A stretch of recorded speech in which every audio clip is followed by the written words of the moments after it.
విడుమొరటోడు అని వాళ్ళు వీళ్ళు ఎన్నెన్ని అన్న పసి పిల్లవాడు నవ్వాడు.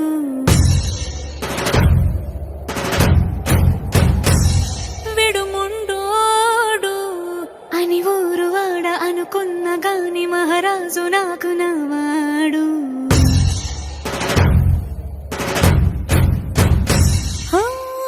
మాట పెడుసైనా మనసులో వెన్న రాయిలా ఉన్నవాడిలోన దేవుడెవరికి తెలుసును నాకన్నా. సూసేకి అగ్గిరవ్వ మాదిరే ఉంటా.